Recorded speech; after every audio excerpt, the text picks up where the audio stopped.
Não foi fácil, mas Trump conseguiu encontrar uma saída do atoleiro onde se meteu quando, pela mão de Netanyahu, iniciou uma guerra com o Irão.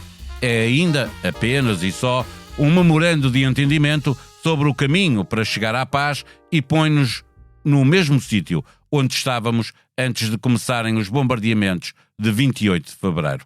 Desta forma, o presidente norte-americano chegou à Europa para a cimeira do G7 sem carregar um peso excessivo pelo que a sua guerra provocou nas economias mundiais.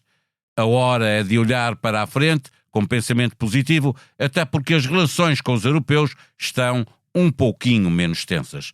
Tema incontornável da semana, o IPO da SpaceX, a fazer de Elon Musk o primeiro trilionário da história da humanidade, versão americana, ou bilionário, versão portuguesa, e isso traduzido quer dizer, em qualquer uma das duas versões, que a sua fortuna ultrapassou 1 milhão de milhões de dólares. Por cá, a contar os milhões da despesa pública, com avisos do atual e do anterior governadores do Banco de Portugal, o tema que não sai da agenda é a legislação laboral. Até porque Montenegro e Ventura se encontraram para firmar um acordo que ainda não chegou, ao mesmo tempo que o Partido Socialista juntou uma série de especialistas à procura de uma alternativa consistente para dar resposta à falta de competitividade da economia nacional, aumentando a produtividade das empresas. Está com o Bloco Central, um podcast que é uma conversa entre Pedro Marcos Lopes, Pedro Cisa Vieira e Paulo Baldaia, eu próprio, na moderação. A música do genérico é de Manuel Cisa Vieira e a sonoplastia de Gustavo Carvalho. Olá, eu sou o José Maria Pimentel e sou autor do podcast 45 Graus. No 45 Graus trago para o microfone especialistas e pessoas com ideias que vale mesmo a pena ouvir, sobre temas como ciência, economia, política, filosofia ou sociedade. Sempre de forma descontraída e com tempo para conversar. É um espaço para aprender e pensar sobre o mundo de forma mais crítica. Novos episódios a cada 15 dias. Procure 45 Graus em qualquer aplicação de podcast. Viva Pedro Marcos Lopes. Ventura e Montenegro voltaram a encontrar-se, ainda não chegaram a acordo sobre o pacote laboral, ao mesmo tempo que o PS reuniu especialistas em economia e fiscalidade para construir uma alternativa para o perfil da economia portuguesa. A legislação laboral é definitivamente um dos pontos em que vence a tua tese de que só há 2 blocos no Parlamento, direita e esquerda. Não, a minha tese não é exatamente essa, Paulo. A minha tese é que neste momento há extrema-direita e há, digamos, centro-esquerda. Um dos meus, olha, deixa-me fazer-te esta confidência. Há pouco tempo, quando eu digo pouco tempo, estava a falar há poucas horas, estava a falar com um querido amigo meu, que acho que vocês conhecem, que é o Bernardo Pires de Lima, e estávamos a partilhar uma conversa que tivemos sob os auspícios da Visão há cerca de 8 anos, onde ambos dizíamos que o maior perigo que a nossa democracia atravessava era o centro-direita ser tomado pela extrema-direita. E infelizmente, esse perigo está-se a concretizar. Eu acho que, fruto de não ter ideias, fruto de não ter valores doutrinários, ideológicos e políticos, neste momento a liderança do PSD não tem isso. O que lhe restou foi comprar, enfim, a expressão não é apropriada, mas é o que acontece. Acabamos por ver um PSD completamente vendido, entre enormes aspas, à extrema-direita. E se não vejamos, a questão da legislação laboral é menos até relevante para dar a ideia dessa mudança. Mas é só porque é mais atual, não é? Sim, que está mas por resolver. Se tu pegares naquilo que aconteceu na imigração, na nacionalidade, se tu pegares naquilo que esteve a acontecer até com esta história, as bandeiras parecem um assunto menor, mas não é.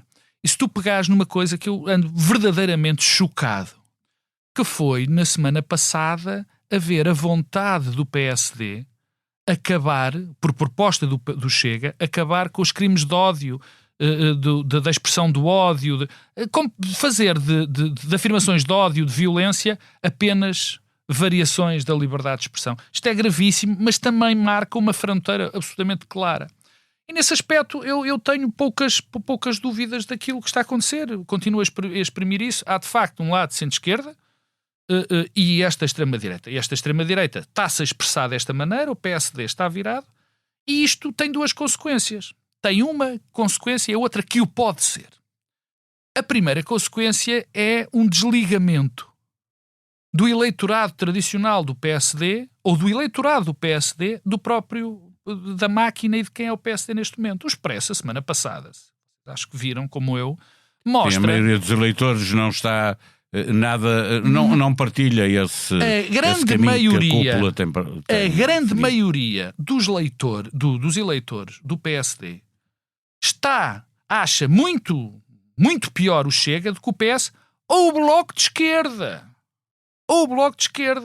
E, portanto, a cúpula do PSD, a máquina do PSD, e agora vou dizer também aquilo que eu penso, e a comunicação social, está a dar uma ideia às pessoas de que a direita normal, o centro-direita é aquilo. Porque se não vejamos, nós temos as televisões cheias com extremistas, dá-me só um bocadinho.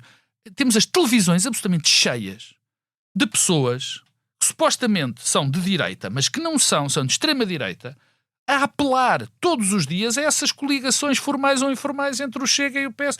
As nossas televisões estão cheias de gente de extrema-direita e atingiu-se este pináculo que é gravíssimo e pessoas de centro-esquerda a colaborar com isso, de fazer debates entre pessoas declaradamente de extrema-direita, que não representam o centro-direita português, porque nunca assim o foi, e de centro-esquerda. Ou seja, o que nós estamos a vender às pessoas na comunicação social é que a direita é uma aquilo. Uma equivalência entre... Não é só equivalência, é que a direita é aquilo e a esquerda é isto.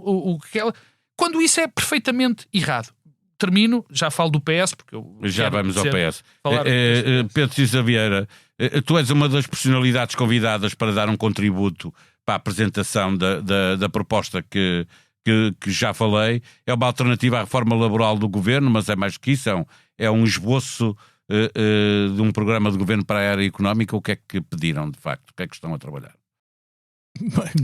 Nem uma coisa nem outra, é um processo, é o início de um processo. Há duas coisas que eu queria dizer a esse respeito. A primeira é que as pessoas têm que dar o devido desconto ao que eu vou dizer, porque eu estou a participar nesse processo, a pedido do secretário-geral do Partido Socialista. Eu não sou militante do Partido Socialista, mas achei que devia dar um contributo numa coisa que me parece importante e que reflete uma visão alternativa à política económica deste governo, que, enfim, não sabemos muito bem em que é que consiste, mas, entre outras coisas, está a traduzir-se nesta ideia de que é preciso rever a legislação laboral, aumentar a precariedade no mercado de trabalho, com mais possibilidade de haver contratações a prazo, mais possibilidades de haver recurso a outsourcing, e que isso, de alguma maneira, pelo menos parece ser o argumento, é importante para dar mais flexibilidade às empresas e assim aumentar a produtividade. Eu, como já disse aqui muitas vezes, acho que não só esta medida em si não me parece razoável, é muito contrária, obviamente, aos valores do centro-esquerda, mas também é inadequada do ponto de vista de política económica. O que precisamos, se queremos melhorar os salários e ter empresas mais produtivas e mais competitivas, é fazer crescer a produtividade. Estou mesmo convencido que, nesta altura, a única maneira de fazer crescer consistentemente os salários, em vez de os baixar, é aumentar a produtividade das empresas. Mas isso é o que o Governo diz que está a fazer com esta proposta. E o que estou a dizer é precisamente o contrário. O que o Governo está a fazer é criar condições para baixar os custos do trabalho. Os custos do trabalho são uma componente da produtividade. No limite, melhora as margens das empresas, mas, sobretudo, perpetua um hábito mau de Portugal, que é ter muitas empresas que competem no mercado por terem preços baixos e, para isso, precisam de ter custos baixos. E uma economia mais competitiva, mais assente no valor acrescentado, tem que, pelo contrário, apostar na diferenciação, na inovação, no limite, se quiseres, em subir o valor dos produtos e dos serviços que vende. E, portanto, eu acho que aquilo que a iniciativa que o secretário-geral fez, no âmbito de preparação de um programa económico e eleitoral para um dia que o Partido Socialista tenha que voltar ao governo, esteja preparado para os desafios de agora, é dizer o que nós precisamos verdadeiramente é de ter medidas para ajudar as empresas a crescer a produtividade. E também queria dizer outra coisa, que é, acho bem que faça essa reflexão com tempo, para não chegar ao governo impreparado, como visivelmente este chegou, mas sobretudo com uma agenda e um programa adequado aos problemas de hoje. Os problemas de hoje em dia não são os problemas que havia em 2015, quando pela última vez o Partido Socialista chegou ao governo. Os problemas nessa altura eram problemas de finanças públicas muito desequilibradas, elevada dívida pública, uma grande quebra de rendimentos das famílias quando se saiu do processo de ajustamento da Troika, um grande endividamento das empresas e, se quiseres, o ciclo de governação passado do Partido Socialista foi muito feito para resolver estes problemas. Saiu do governo com empresas menos endividadas, os rendimentos das famílias mais elevados, com as finanças públicas mais equilibradas. Hoje em dia os problemas não são esses. É verdade que estamos a ver o desequilíbrio das finanças públicas e podemos chegar a sítios maus. Mas, na verdade, os problemas agora são, do que foi na altura. A partir deste ponto em que estamos, como é que nós conseguimos ajudar as nossas empresas a serem mais competitivas externamente, a conseguirem crescer produtividade, porque empresas mais produtivas, no limite, acomodam custos do trabalho mais elevados. E é isso que parece ser a receita que chamou. Eu, por mim, e outros ex-ministros, não estamos lá para sermos os protagonistas do futuro. Na verdade, o que eu pessoalmente estou a fazer é, por um lado, dar o contributo do que custou governar e, segundo, dar o testemunho do que me parece ser agora os problemas que já são diferentes do que aqueles que havia quando eu estive no governo. E por isso este contributo permitirá depois construir uma agenda que sirva para governar de maneira diferente e que tenha uma perspectiva diferente não só sobre os problemas do país, como pela maneira de lhes dar resposta, que seguramente não é reduzir os custos do trabalho à custa dos direitos dos trabalhadores. Já volto a ti para falar da apresentação dessa alternativa, como ela deve decorrer. Volto a Pedro Marcos Lopes para perguntar se tem vencimento a tese de Ferro Rodrigues, que aponta já para uma indisponibilidade total do PS para negociar com a AD, designadamente anunciando desde já um chumbo ao orçamento. Eu acho que o Partido Socialista tem outras prioridades, na minha opinião, e não propriamente fazer neste momento declarações muito marcadas neste momento. Acho. É evidente que Ferro Rodrigues é o que pensa e acho muito bem, tem toda a legitimidade para o dizer, é ex-secretário-geral, ex-presidente da Assembleia da República, é a opinião dele. Os termos que utilizou. E tem provavelmente razão. Eu não diria neste momento, se fosse ele, como diz o outro, talvez não dissesse isto. O PS tem aqui vários desafios.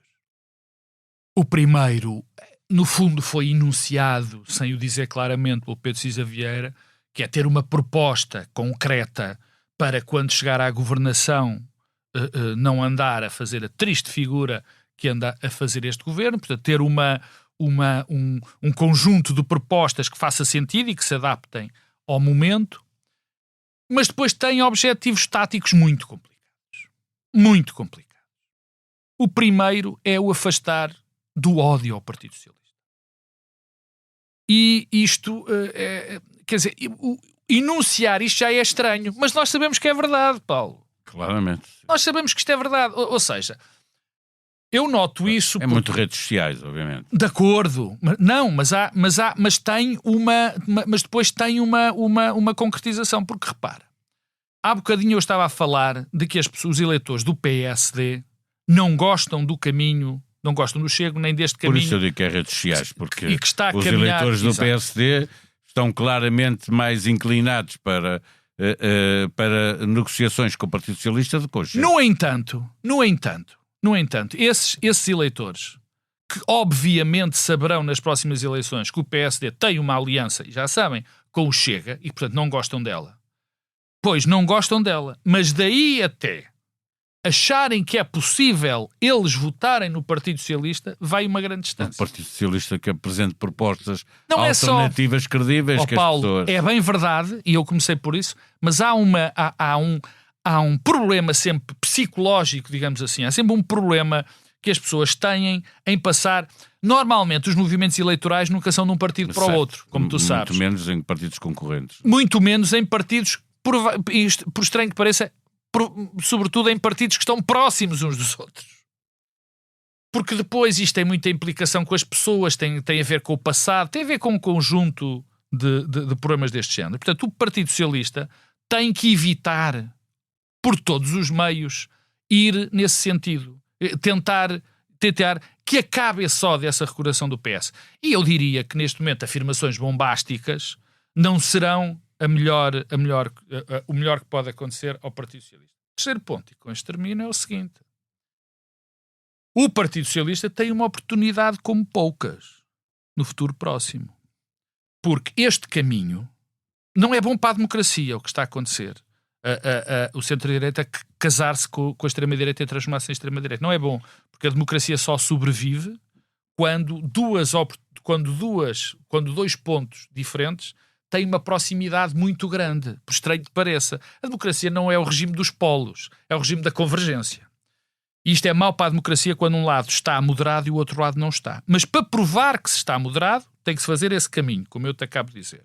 E depois é o seguinte, a grande oportunidade é o José Luís Carneiro. Ou alguém por José Luís Carneiro, e se for José Luís Carneiro que lá está, ou outros qualquer, prova às pessoas do centro que a hipótese de quem é centrista votar no Partido Socialista. E isto é um caminho que não se faz nem em 2 nem em 3 dias, mas que pode ter uma contribuição decisiva pela parte do PSD e do Chega. Pedro Cisa Vieira, o que é mais útil do ponto de vista da afirmação política de uma alternativa? A apresentação de propostas, como decorre do trabalho que foi iniciado, ou que se anuncia a indisponibilidade para negociar com a AD o orçamento, como propõe Ferro Rodrigues, ou as duas coisas ao mesmo tempo? Bom, eu já disse aqui muitas vezes que acho que o Partido Socialista precisa de tempo para rever o seu programa, atualizado aos problemas atuais do país, encontrar novos protagonistas, porque não vão ser aqueles que governaram naqueles 8 anos em que o PS esteve no governo, que vão ser a renovação que o eleitorado vai reclamar, e também precisa de tempo para que o eleitorado faça o seu período de nojo, por um lado, e por outro lado, que também consiga avaliar os resultados da governação que hoje em dia está em. Portanto, eu acho que deve haver tempo e que o Partido Socialista deve, afirmando-se sistematicamente na oposição, como me parece ser absolutamente claro, naquelas coisas que são contrárias aos valores do Partido Socialista, eu acho que ninguém tem dúvidas que o Partido Socialista está na oposição. Há uma coisa que eu costumo dizer, uma grande diferença entre as governações do Partido Socialista e as governações da AD e do centro-direita é que durante os períodos de governação do Partido Socialista há uma redução das desigualdades, uma redução da taxa de pobreza e uma redução das pessoas em risco de pobreza extrema. Quando há governações de centro-direita, elas crescem ligeiramente. Cavaco Silva diz isso. Mas durante o tempo dele não foi assim. Mas o tempo dele é o tempo em que, digamos assim, é o tempo imediatamente a seguir à adesão à União Europeia. De acordo? Mas o que estou a dizer é, desde esse momento, quando tu acompanhas os indicadores de coesão social e fazes os ciclos de governação, percebes que há esta coisa. E eu, acho que é bom que as pessoas se apercebam dessa diferença. Apercebam-se dessa diferença. Porque, não estou a dizer que é certo ou errado, dar mais valor à igualdade e à coesão social, ou dar mais valor, sei lá, ao crescimento, a uma meritocracia, seja lá o que for. Mesmo que ela nos trouxesse crescimento, que não está por demonstrar, mesmo que existisse, a verdade é que é uma marca de governação. Portanto, não tenho dúvidas que nessas matérias o Partido Socialista está na oposição e deve estar na oposição. Tenho imensas dúvidas que o Partido Socialista deva prescindir de iniciativas. Também digo sempre que um líder político, como eu dizia a propósito de Montenegro, quando estava na oposição, não deve atar as suas mãos. Não deve dizer à partida, vou votar contra, vou votar a favor de coisas que ainda nem sabe como é que estão, nem sabe qual vai ser o contexto em que estará. Por exemplo, o Partido Socialista dizer neste momento, nós vamos votar contra o orçamento, é colocar nas mãos do Chega a ideia de gerar uma crise política ou não. O que é que eu quero dizer com isto? Se o Partido Socialista diz, eu voto contra, isto significa que no momento em que for preciso votar o orçamento, o Chega ou se abstém, ou votando contra não há orçamento aprovado e há uma crise política. Ou seja, é alimentar a possibilidade de André Ventura ser o homem que tem a chave do sistema, que tem capacidade de gerar crises políticas e de ser um protagonista. Eu acho que isto é um erro. Qualquer político... Como que disse o Presidente da República, era o que quer dizer. Hoje não significa obrigatoriamente uma crise política. Não interessa, é dizer assim, não temos orçamento, mesmo que não haja dissolução da Assembleia, é dar-lhe a hipótese de criar uma crise, e eu acho que isso é uma coisa completamente incorreta. Portanto, nenhum líder político deve atar as suas mãos. Nós criticámos muitas vezes o antigo presidente Marcelo Rebelo de Sousa por ter dito sempre: se houver rejeição do orçamento, eu dissolvo a Assembleia da República, porque se retirou a si próprio margem de gerir a conjuntura. Portanto, eu acho isso incorreto. Acho que o Partido Socialista precisa de tempo e aproveita esse tempo para se afirmar como oposição naquelas coisas que são contrárias aos seus valores e para preparar uma alternativa com o tempo que provavelmente ainda não é. Eu não vos peço grande dissertação sobre o tema, mas só uma palavra sobre a expectativa que tem para o Congresso de um partido que está no poder e que realiza este fim de semana um Congresso. O que é que esperas dali, Pedro Marques? Sabes uma coisa? Eu por acaso, eu estou convencidíssimo que 99% das pessoas no meu lugar dirão que vai ser a consagração do líder e vão fazer uns discursos apoteóticos e não sei o quê. Eu diria mais que o PS vai ser bomba da festa durante um fim de semana. Também, exatamente. Eu acho que se pode gerar aqui um pequeno problema para Luís Montenegro. Porque o que ali se vai passar não é... Ora bem, quando há estes momentos e a realidade é vaga ou se adapta àquilo que está a ser dito, é uma coisa. Agora, a realidade para o Partido Social Democrata neste momento é mais complicada do que se pensa. Porque este governo nunca teve estado de graça. Nunca teve. Nunca teve estado de graça. E está bombardeado sobretudo, por forças não partidárias, mas está bombardeado internamente de uma maneira como raramente esteve.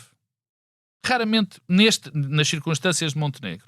Porque há, evidentemente, e nós vemos todos os dias, uma campanha dos passistas, na comunicação social, contra este governo. E, portanto, vai ser uma ótima oportunidade para esses estarem a bombardear, a serem uma espécie de contraponto. Enquanto o PSD do poder está no Congresso, exatamente, os passistas estão na televisão a comentar. Os passistas estão na televisão a comentar. Vai ser muito interessante nesse aspecto. Eu não vou ver que não vou estar cá, mas vai ser interessante ver isso. Além de que há também um pequeno problema, não é?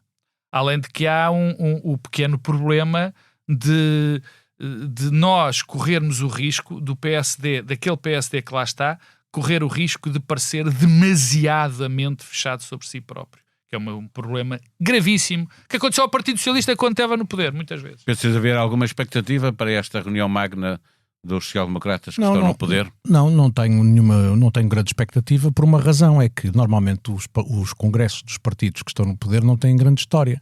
O líder é incontestado e também uma coisa que sucede normalmente é que quando um partido está no poder, o centro da atenção política, da decisão política, mesmo dentro do partido, está no governo.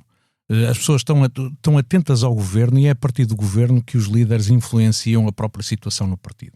Portanto, é normal que quando um partido está no governo, os congressos sejam coisas relativamente pacíficas, quer dizer, quando a gente se lembra de congressos de partidos que estejam no governo, vem-me só à memória 2 congressos do Partido Socialista que a gente retém memória. Uma foi quando o Pedro Nuno Santos se apresentou em 2018, mas supostamente, quando António Costa e o António Costa disse que não desse resposta para a reforma. Se António Costa não tem dito isso, esse Congresso não vale nada. Não valeria nada. Mas o segundo Congresso que me recordo foi quando o Guterres era primeiro-ministro, o Tino de Rãs fez um discurso que levantou um pavilhão, já não me lembro onde é que foi esse congresso. Porque normalmente não têm história portanto não aguardo muita coisa disto. Olha, de qualquer maneira vai haver lá um fantasma, não é? Eu e o Paulo Baldaia vamos rejeitar essa ideia porque já os dois, durante muitos anos, nos divertimos muito em congressos. Mesmo congressos não tinham piada nenhuma. Tu lembras daquele quando o Sócrates apresentou... Está tudo à espera de Passos Coelho. Está tudo à espera de Passos Coelho. E o Santana ontem, claro, já disse que se o Passos Coelho for, ele também vai. Estás a ver? Ele nem sequer é militante. E nós... O que é que isso interessa? Não interessa. Não é. O Passos Coelho não vai ao Congresso. Não é. Olha, eu lembro-me de um congresso do Partido Socialista onde um fantasma o percorreu completamente, que houve um congresso do Partido Socialista com António Costa para aí 3 ou 4 dias depois de Sócrates ser preso. Estávamos lá. De ser preso. E aquilo foi um problema. Sim, aqui também em Lisboa. Mas o PS não estava no governo nessa altura. Não, sim, estava a falar do Congresso. Eu estou a falar, Congresso de Partido de Governo não tem história. Vou dar um que também tem história, outro do PSD, em que Pedro Passos Coelho estava no poder, não queria Marcelo. Exatamente, não queria Marcelo, não queria, como é que ele chamava? Ventoinha, não é? Não. Sim, um catavento mediático. A palavra que o Miguel Morgado. Exatamente, catavento. E apareceu o Marcelo, apareceu o Marcelo a lançar a sua candidatura. E estávamos, e na noite desse congresso... Podem ser divertidos. E também, agora... Mas eu não estou a dizer que não seja divertido. Agora, importante... Não. Esse para mim foi importante porque o professor Marcelo apareceu e depois no comentário que fez à noite disse assim: Pedro Marques Lopes anda a inventar porque acha que aquilo ia dar um grande escândalo a minha aparição e portanto foi um momento importante. Mas não foi invenção, porque ele de facto, estávamos lá os dois, lembras-te perfeitamente, no Coliseu, e quando ele apareceu aquilo foi uma histeria nos passistas. Eu lembro-me de ver aquelas figuras que estavam muito próximas do Passos na altura, histéricas, preocupadas e não sei o quê. Eu acho que foi... levantou o pavilhão. E ele levantou, exatamente. Ele vinha da Madeira. Coisa que Marcos Mendes não foi capaz de fazer último congresso que foi como candidato presidencial. Isso conta para o partido. Vamos sair daqui, vamos para a Europa, mas já vamos ao Médio Oriente. Ainda estamos na Europa, não faças como as pessoas que vêm cá a Portugal e dizem a seguir vão para a Europa. Sim. Vamos para o centro da Europa, melhor assim então. Fronteira da França com a Suíça. Donald Trump parece ter finalmente encontrado uma janela para sair da guerra onde se meteu ao lado de Israel. Toda a gente pede pormenores de acordo e eles ainda não existem, já lá vamos. Esta guerra provocou uma crise energética que abalou a economia mundial. Cisa Vieira, vai mudar a economia acelerando a alternativa de energias renováveis, refazendo parcerias económicas pelo mundo todo? Há aqui alguma coisa que se pode tornar definitiva como mudança na economia?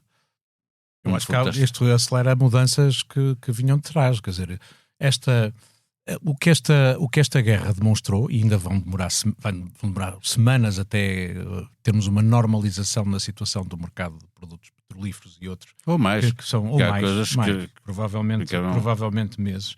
Mas ainda assim, o que parece muito evidente é que vai haver uma reorientação grande daquilo que são padrões de consumo e cadeias de abastecimento internacionais.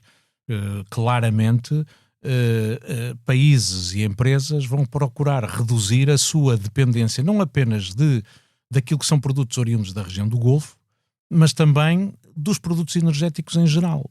Ou seja, a Europa, eu acho que o sinal mais claro que a Europa tem com isto é: nós não podemos depender de energia que vem de zonas que são sempre instáveis e que a qualquer momento o acesso a elas pode ser usado como uma arma de pressão política.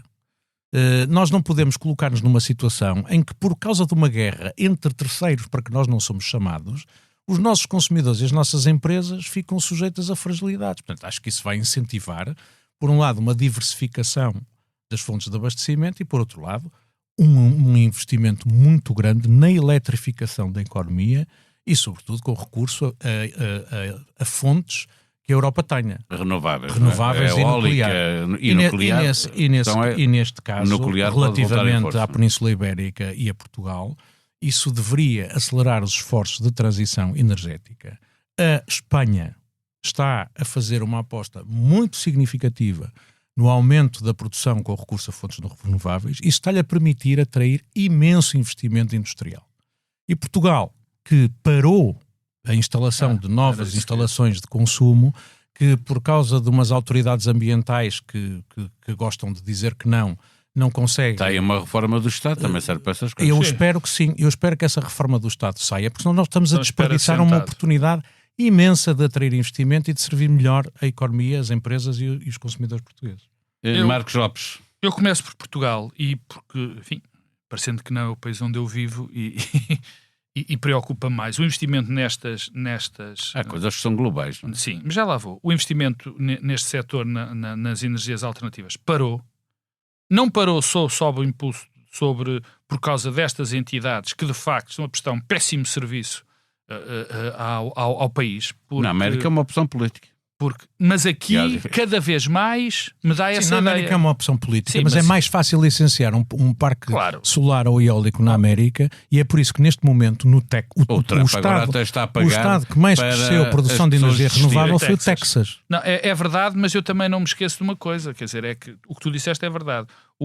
A empresa portuguesa, a EDP, é uma fortíssima investidora em energias alternativas nos Estados Unidos. Bom, aqui não é só, não me direi que não são só essas entidades, há também um esquecimento do poder político perante esta realidade. Eu tenho visto vários debates, que é um tema que me interessa, onde, por exemplo, está sempre muito presente o Nuno Ribeiro da Silva e o João Galamba, aquela pessoa que é arguída na Operação Influencer, e que sistematicamente, que é um homem que claramente percebe daquilo que sabe do que está a falar, e eles os dois, e acrescento o Nuno Ribeiro da Silva, como disse, mostram-se muito preocupados com o caminho, porque a Espanha está a ter um crescimento brutal e nós não.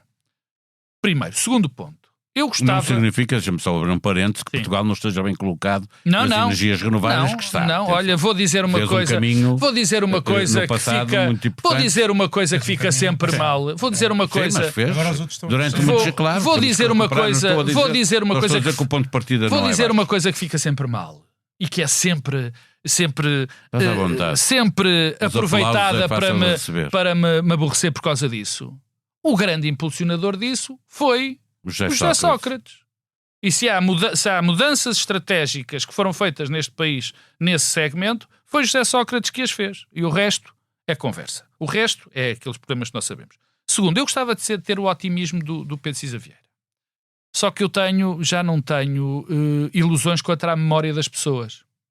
E particularmente dos povos. E o que vai acontecer daqui a poucos meses é uma quebra do preço do petróleo muito grande. O petróleo vai baixar sistematicamente, até por aquilo que aconteceu durante este período. Porque durante este período foi incentivado em todos os locais, para tentar tapar estes 20% que faltavam à produção, a exploração em todo o lado e maciça deste recurso. E eu prevejo que haja uma grande inundação do mercado daqui a uns tempos, porque estes investimentos são sempre a médio prazo, que haja um grande...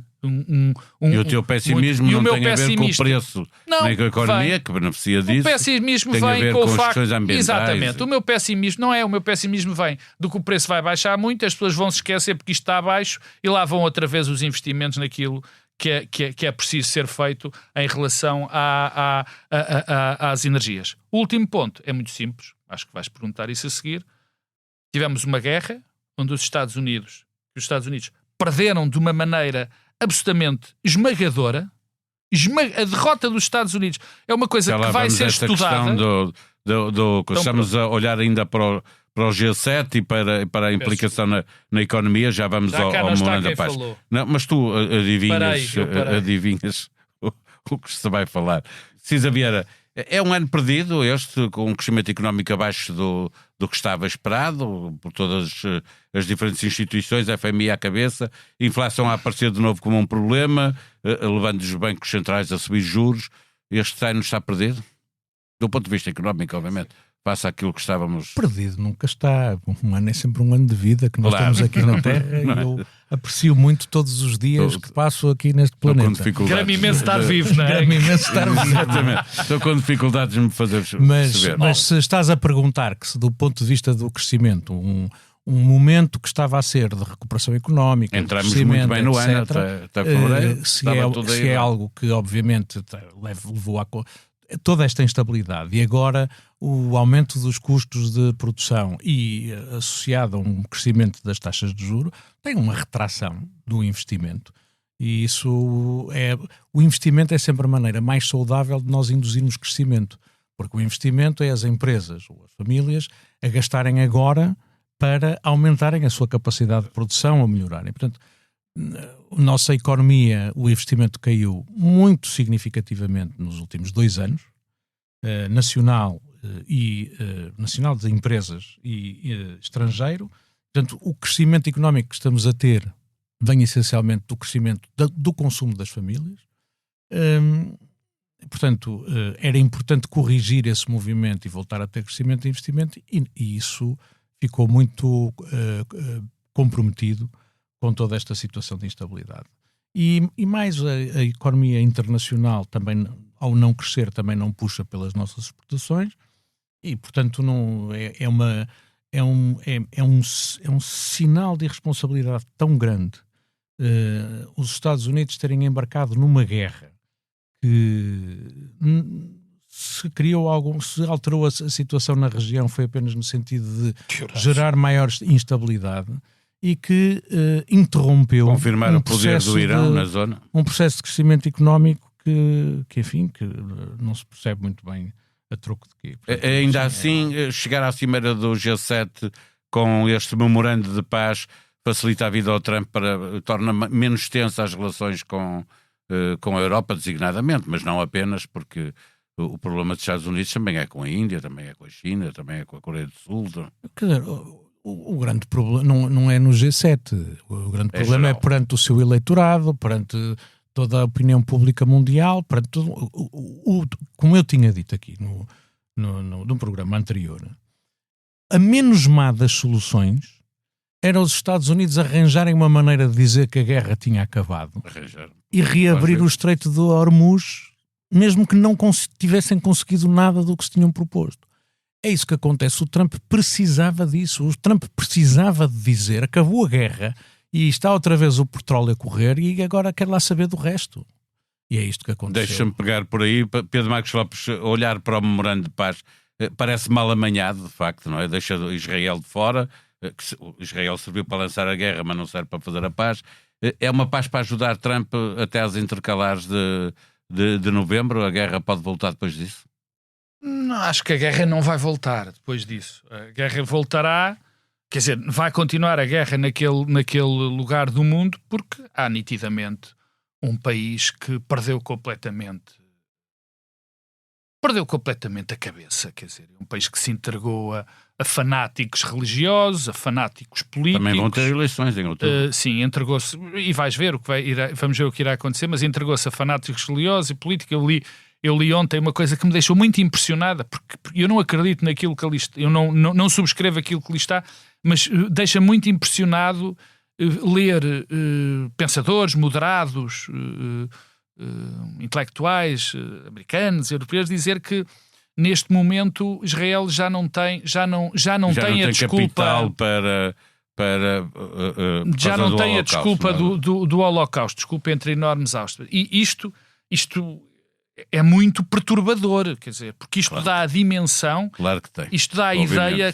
Não, exato. O Holocausto nunca devia ter servido para fazer algum mal qualquer que ele fosse. Isto dá a ideia, mas isto dá uma ideia muito forte daquilo que as opiniões públicas e o que a sensibilidade que existe agora sobre o Estado de Israel e o que Israel está a fazer. Quer dizer, isso Trump disse a Netanyahu, no cérebro do Trump está um bocadinho como o André Ventura, quer dizer, não interessa o que eles dizem, porque dizem o que lhes dá na cabeça, quer dizer, não tem muito significado, quer dizer, no entanto Trump, o Israel continua a terraplanar o sul do Líbano.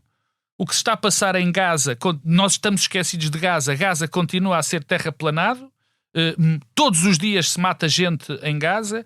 Os territórios na Cisjordânia estão a ser... Quando se começar a olhar outra vez para a Cisjordânia, eu estive na Cisjordânia há 1 ano e pouco, 2 anos e pouco, já havia aquele clima horrível, sempre senti aquilo, mas aquilo já se sentia no ar, aquilo é uma coisa terrível.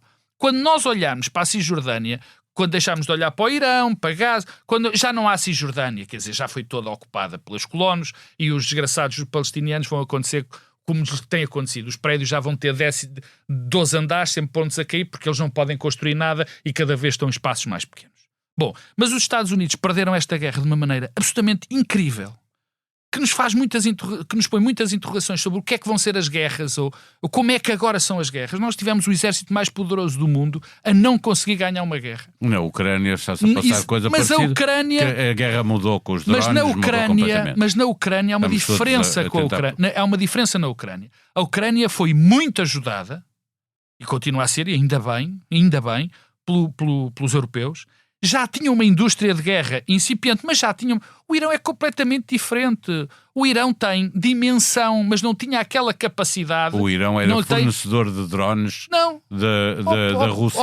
Paulo, era fornecedor e da China. E da China até. Só que isso é uma pequena parte. O que isto mostra... dessa forma que conseguem controlar o que isto mostra é que os grandes poderes têm que estar com muito cuidado em relação a isto. Isto vai ser terrível, porque isto mostra-nos que o Irão vai poder ter uma bomba nuclear, é tudo treta o que ele está a dizer, porque não vai dar cabo do urânio.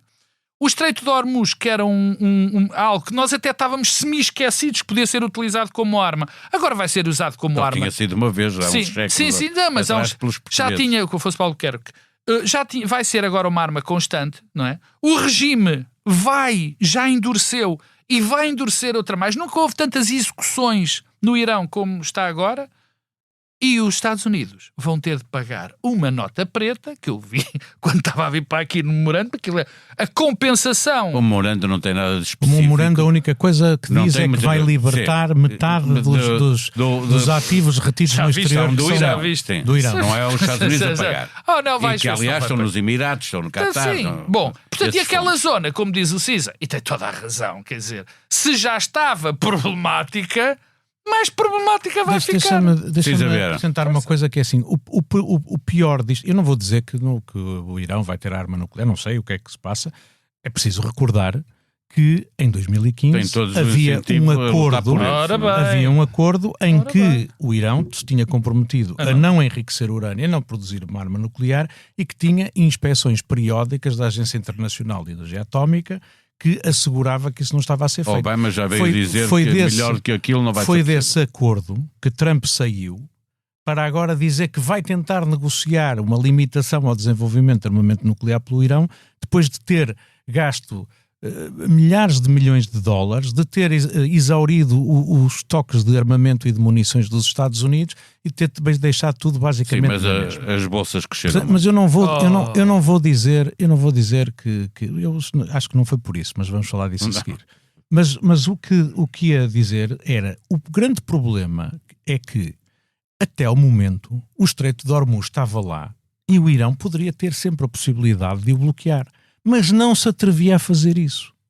E não se atrevia a fazer isso porque sabia que se fizesse isso, isso era entendido como uma coisa ofensiva que desencadearia uma resposta militar muito violenta. O que é que acontece agora? É que, como foi os Estados Unidos e Israel que tomaram a iniciativa do ataque nuclear, o Irão utilizou o encerramento do Estreito de Hormuz como resposta. E agora já está criado o precedente. Ou seja, um equilíbrio instável em que o Irão tentava sempre ter capacidade de dissuasão, mas não usar, digamos assim, completamente essas suas possibilidades. Agora já está criado o precedente. Agora os países da região sabem que o Irão, se quiser, lhes impede de exportar produtos petrolíferos. E isso é que é o precedente que se criou e que robustece a posição estratégica do Irão na região e no mundo. Vamos lá falar da Bolsa, enquanto Trump anda entretido em escrever a sua versão de Guerra e Paz, pensando na melhor forma de conquistar o mundo, o seu amigo Musk é protagonista... Não é preciso tanto. É o protagonista de uma história que se escreve com 12 zeros e quer conquistar o universo.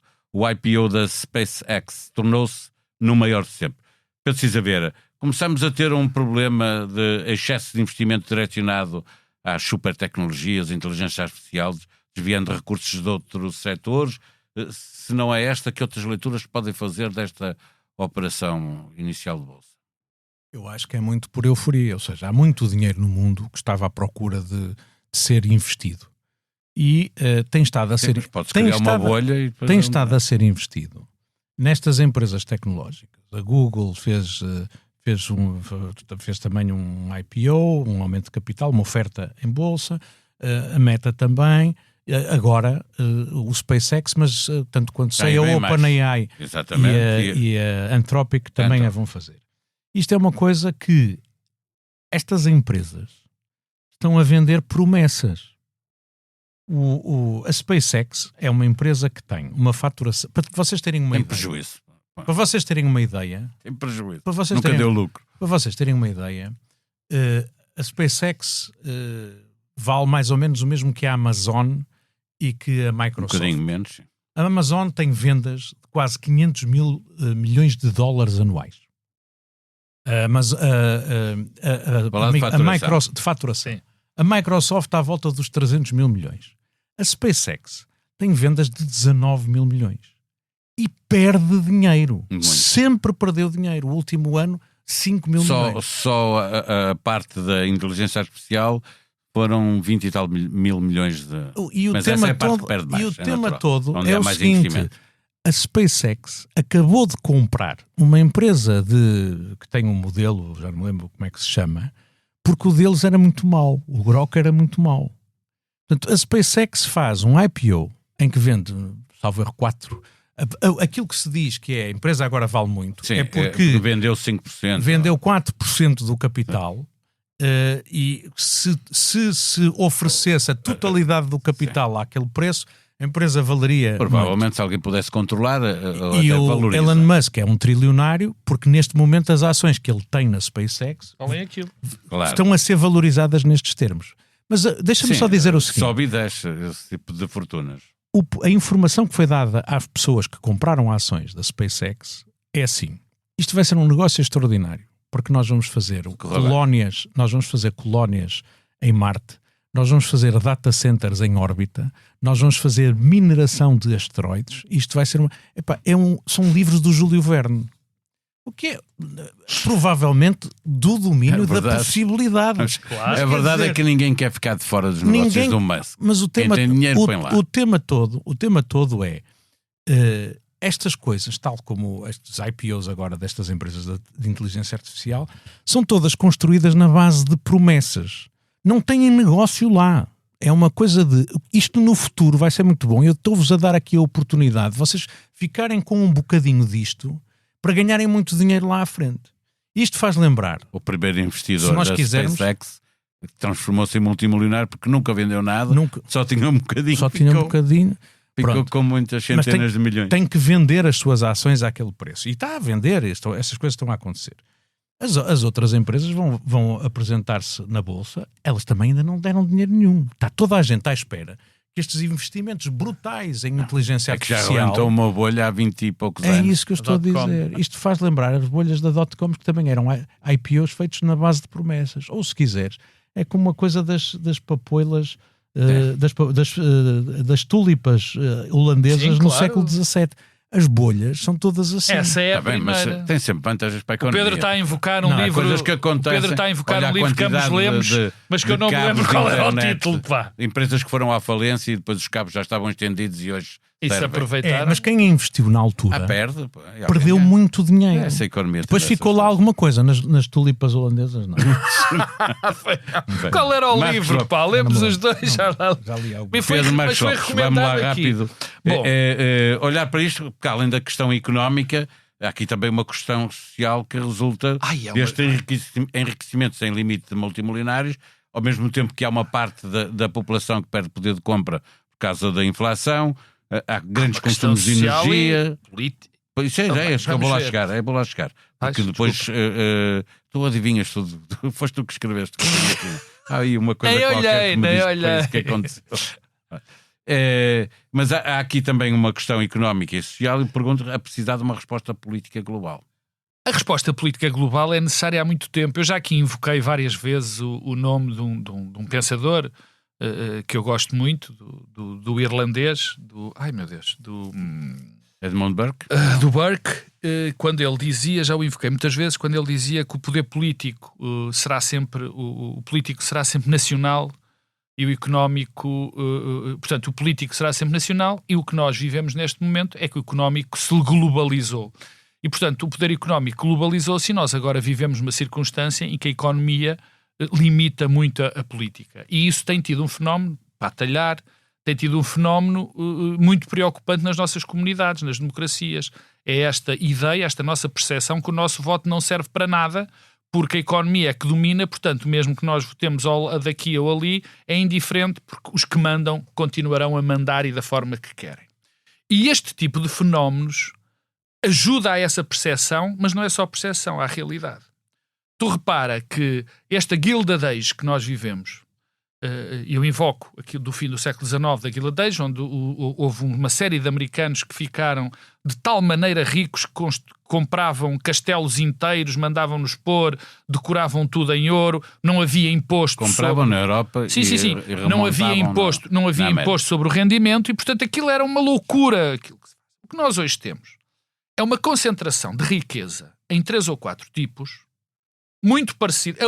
O único paralelo, já que o disse, o único paralelo que eu encontro é a Companhia das Índias Ocidentais inglesa, que era uma empresa era privada, mas era ligada ao Estado inglês, que detinha um poder de tal maneira avassalador sobre a economia que era considerado o maior poder que havia no mundo.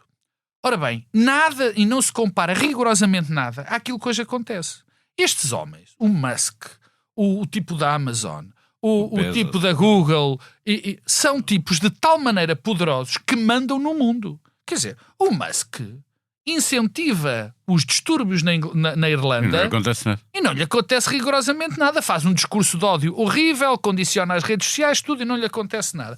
Esta gente, nós vivemos o maior problema do mundo, do Ocidente, é estes homens serem de tal maneira ricos quer dizer, que são... e como outro dia o Cisa falava e bem... Na China eles não conseguem fazer isso. Dos loucos, dos tipos da inteligência artificial, que são tipos que vivem noutro planeta, que não têm o mínimo de empatia. Por acaso, estes milionários também são assim. Isto vai ter consequências políticas tremendas. Ou o poder político, de facto, aposta em limitar o poder a estes tipos e partir-lhes a espinha, ou então estes tipos vão dominar o mundo. Não partir a espinha mesmo. Não é estas empresas deixarem de ter o poder que têm, é o poder político, nós podermos, em democracia, limitar o poder a esta gente, porque os nossos poderes políticos são limitados. O destes não são limitados. Bom, segundo ponto, em relação aos investimentos e à questão económica. Neste momento, o que está a ser feito, o investimento na inteligência artificial, sabes qual é? É construir infraestruturas. Porque a inteligência artificial aplicada à economia, com consequências já fortes dentro daquilo, é muito pouca. Comparado é muito pouca. Com o que se está a fazer de data centers e etc. Já começa, mas mesmo aí e mesmo na Europa, do ponto de vista da medicina, a Europa, onde está menos atrasada é nessa área. Sobretudo a esmagadora maioria é construir fábrica, construir ventoinhas, data centers, comprar processadores. É isso que está. E é isso que está. Gastar energia, investir em energia elétrica. É isso que está a insuflar esta, esperemos que não seja, esta bolha, porque nada do futuro, nada do que diz a respeito à inteligência artificial por ela própria está a acontecer. Portanto, eu não sei, há um terceiro ponto e é muito rápido, que é esta história. Nós não nos podemos esquecer, em termos económicos, do que pode acontecer com isto. Este nível de endividamento que estes tipos têm, o problema deles é que neste momento não é endividamento. Não é endividamento. Eles estão a convencer pessoas. Exatamente, a investir ali. Não é dinheiro que fica a dever. Isto gera uma concentração do mercado que acaba até com as bases do capitalismo que nós defendemos, que acaba com a concorrência. Estes tipos, a primeira caixa que aparece com um modelo ligeiramente melhor ou com uma inovação, é logo comprado. Portanto, aqui acaba até a possibilidade do capitalismo que sempre teve de se renovar, de criar novas coisas, porque estes gajos amarfanham tudo. Eu só queria... É muito rápido porque temos que fechar. Pronto, vou dizer que este tipo de investimento muito grande também está a gerar uma reação adversa, não só na Europa, com a vontade de regular uma coisa que não é feita por nós, mas que nós precisamos de consumir, mas também nos próprios Estados Unidos. à reação do eleitorado contra o consumo, a subida dos preços de energia elétrica e o consumo de recursos hídricos que está a ser feito porque nada disto foi planeado. Está a correr uma reação por parte do governo americano a querer controlar o desenvolvimento de modelos de inteligência artificial, não é? Porque percebe que aquilo pode ter utilizações que são... Aí não é para defender valores, é só por razões supostamente de segurança interna. Portanto, é muito possível também que isto esteja a gerar um problema tal que vai exigir uma atenção política que até nos Estados Unidos vai exigir que os próprios setores mais, digamos assim, próximos do presidente Trump vão entrar mais ou menos em confronto com estas grandes empresas tecnológicas. Estamos a fechar mais um episódio e fazemos-lo, como sempre, com o Bloco Central dos Interesses, o momento em que os comentadores residentes fazem as suas propostas culturais. O que ler, o que ver, o que ouvir, livros, teatro, cinema, exposições, discos ou concertos. Estamos no tempo dos festivais. Esta semana começa Pedro Cisa Vieira. Bom, eu não vou recomendar aos nossos ouvintes que vejam o jogo da nossa seleção contra a República Democrática do Congo, porque quando este episódio for para o ar, o jogo já decorreu, mas não consigo passar por cima do Mundial. É um espetáculo extraordinário, por muito que isso custe ao Pedro Marcos Lopes. E, portanto, enquanto aguardamos pelo próximo jogo da seleção, temos a vantagem. Quando voltarmos a esse jogo eu já vou recorrer. Podemos fazer duas coisas. Uma é ir vendo jogos que são muitos e que são interessantes. Outra é cultivar a leitura sobre futebol, e eu recomendo nesse aspecto o grande livro de pequenos escritos e crónicas do Carlos Mondandade sobre hoje é dia de futebol. E, finalmente, coisa também muito importante, vamos torcer pelos Tubarões Azuis, que vão jogar no próximo dia 21, domingo, contra a seleção, salvo erro, do Uruguai. E até lá podemos ir ouvindo Nós Hora Já Chiga, que é o hino da seleção, que quer dizer chegou a nossa hora, e chegou verdadeiramente a hora dos Tubarões Azuis. Parabéns pelo jogo extraordinário. Parabéns a Eu já não me lembrava de me entusiasmar tanto a ver um jogo de futebol como no jogo contra a Espanha, e muita força para os próximos jogos. Pedro Marcos Lopes. Eu começo. Hoje a lista é longa, mas eu vou ser rápido. Eu confesso que me entusiasmei. Preocupa-me. Eu confesso que me entusiasmei e eu sou de lágrima fácil, mas chorei um bocadinho com o resultado de Cabo Verde. De facto. O futebol nesse aspecto tem não há nenhum... Deixa-me só fazer um parênteses, falei com uma pessoa que conheço em Cabo Verde, a dar-lhes parabéns, e ele, grande vitória, 0-0. Não há desporto nenhum. Foi um grande jogo. Não há nenhum desporto em que existe a possibilidade de um lado tão mais frágil à partida consiga ter um resultado. Não há nenhum, nem rugby, nem nada, não é possível. E isso é uma das grandes magias do futebol. E tu, que vais ser rápido, ainda não começaste? Não, já comecei. Eu tenho que dar-te a dizer um livro sobre futebol que eu gosto muito e que se adapta a isto que eu disse, que é um livro do Eduardo Galeano, O Futebol à Sol e à Sombra, de um uruguaio, e que lembro só uma passagem, eu não a tenho de cor, mas é que nós, quando entramos num estádio, vamos sozinhos. E quando regressamos e saímos, voltamos a estar sozinhos. E lá dentro somos nós. E é uma ideia que eu gosto muito, tanto para o futebol de seleções, como para o futebol, para o nosso Futebol Clube do Porto e das outras pessoas. Depois, só vou sugerir um livro, 2 livros foram publicados esta semana. De uma maneira, eu quero dar um grande elogio à Tinta da China.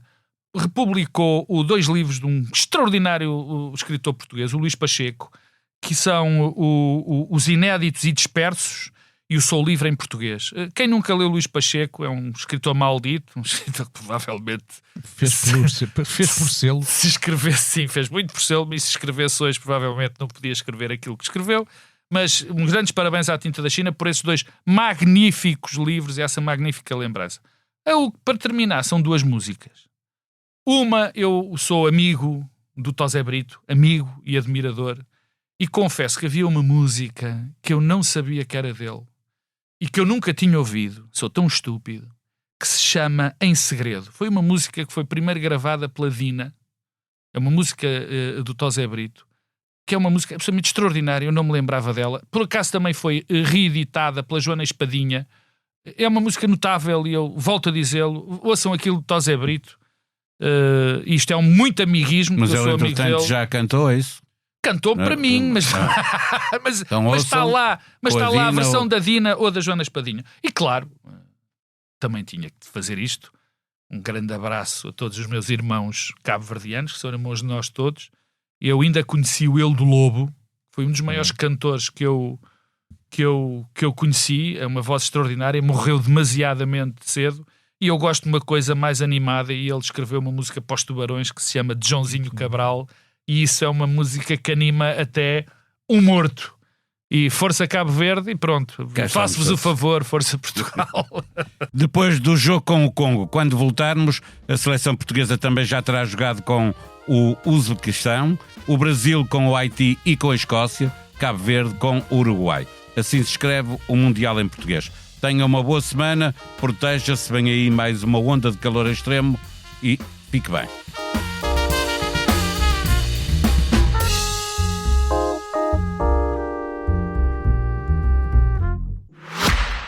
Olá, eu sou o José Maria Pimentel e sou autor do podcast 45 Graus.